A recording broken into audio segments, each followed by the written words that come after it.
The week started with, and it was a very orchestrated week of the London bombings.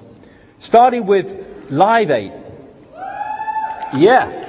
Well, I think we might have a difference of opinion there. Just me.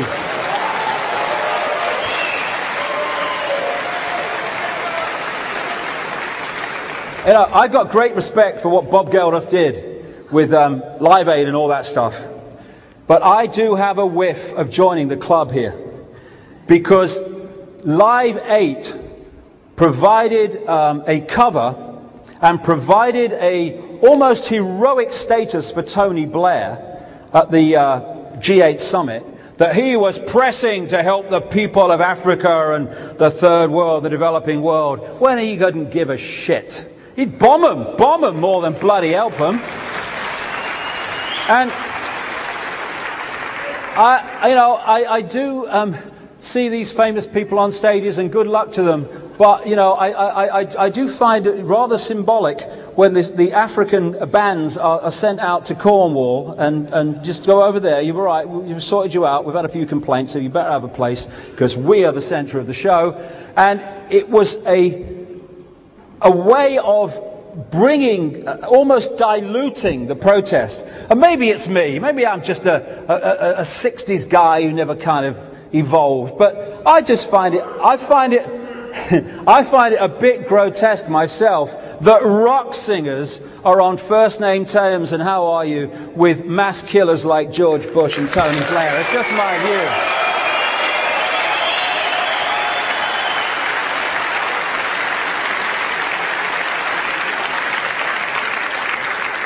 I don't know what the X is, marks the spot.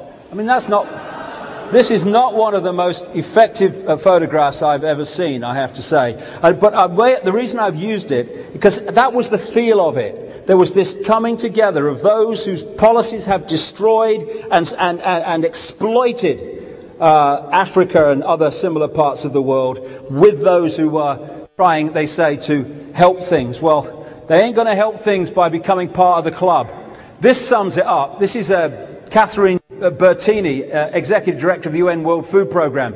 We use food. Food is power. We use it to change behaviour. Some may call that bribery. We do not apologise.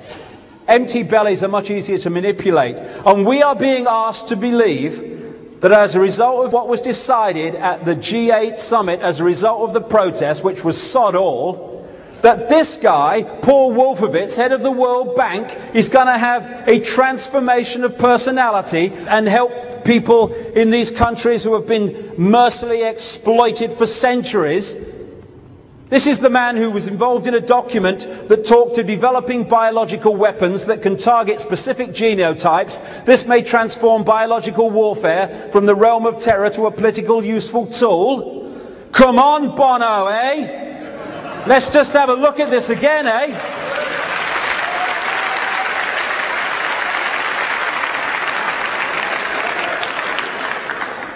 And going on during this week, it was all going on. You had the G8 summit, you had all the world leaders there, all in place for reaction to what was to come. Then we get the Olympics. We get the Olympics in 2012, the same week. And I'm not being wise after the event here. I said to my friends long before, when it was announced that London was going for the Olympics in 2012, I said, I bet you they get it. Because 2012 London, they had that ring to it, you know what I mean? I felt that, and so I wasn't surprised at all when they got it. And then here's all the joy and everything. It's all kind of doing this to the collective mind, bang. Suddenly we have the London bombings of what was described as our 9/11. And it was, because that was a sodding lie as well. And so we had these bombs, and we had the bus go off, and in the symbolism-obsessed Illuminati, you had this outright terror, bold and brilliant, on the side of the bus that was actually blown up, that was rerouted.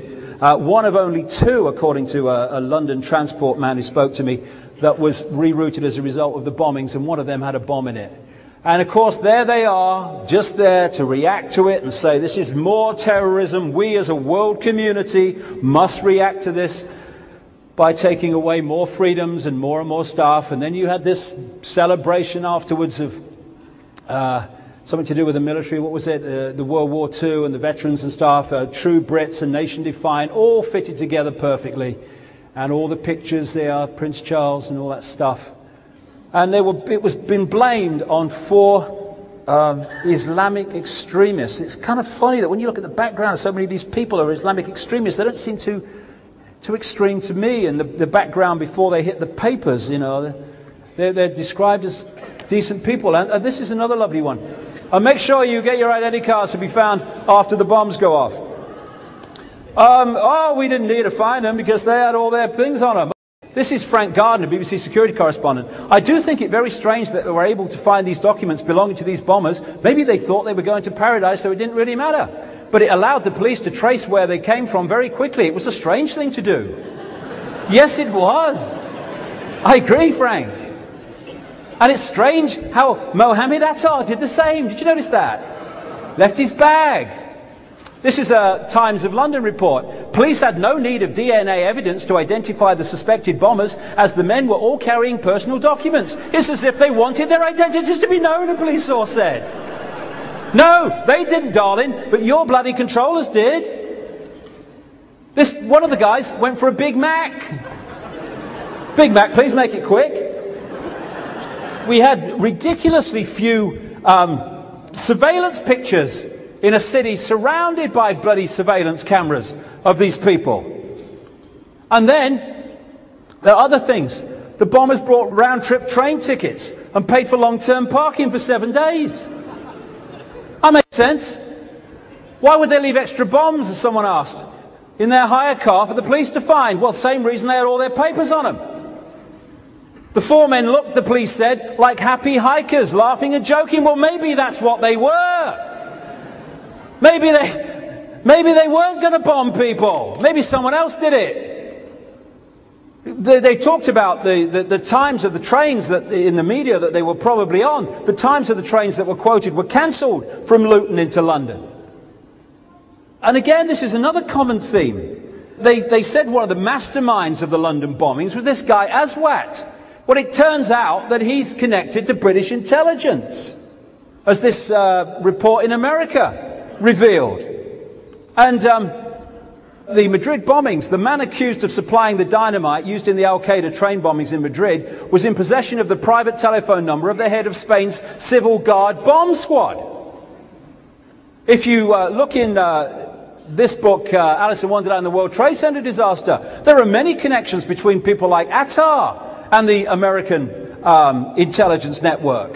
What if, like Lee Harvey Oswald, who was also connected to the CIA, they were led to be in places with a story that led them to believe that they should be there, and yes, okay, I'll be there, because they were thinking it was something else, and suddenly they find themselves in the wrong place at the wrong time so that they can be blamed for something that the authorities actually did. I think there's a strong possibility.